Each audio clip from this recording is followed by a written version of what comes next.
جی تو آئیے دوستو ہم سٹارٹ کرتے ہیں نحو میر کو سٹیپ بائی سٹیپ سیکھنا انشاءاللہ العزیز ہم کچھ اصطلاحات کو سیکھیں گے ساتھ ساتھ ان پہ پریکٹس بھی کریں گے practice will make us perfect practice ہمیں پرفیکٹ بنائے گی آن دس پہ وی ول اپروو اور لینگویج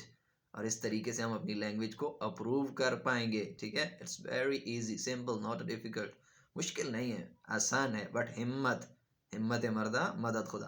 آئیے تو دیکھتے ہیں دو اصطلاحات کو آج ہم پڑھتے ہیں ایک ہے حرف ایک ہے لفظ حرف علیحدہ چیز ہے لفظ علیحدہ چیز ہے کچھ حروف کو کلیکٹ کر کے ہم لفظ بناتے ہیں حرفوں سے لفظ بنتا ہے لیکن لفظوں سے حرف نہیں بنتا ٹھیک ہے فور ایگزامپل آپ اوپر دیکھیں زا یا دال زا یا دال یہ تین حرف ہیں زا یا دال یہ تین حرف ہیں ہم انہیں حروف کہیں گے ٹھیک ہے اب ان تینوں کو ہم ایک جگہ کلیکٹ کرتے ہیں ٹھیک ہے اب زا کو ہم یہ نہیں کہہ سکتے یہ لفظ ہے یا کو بھی ہم لفظ نہیں کہہ سکتے دال کو بھی ہم لفظ نہیں کہہ سکتے لیکن جب ہم نے ان کو ملا دیا تو بن گیا زید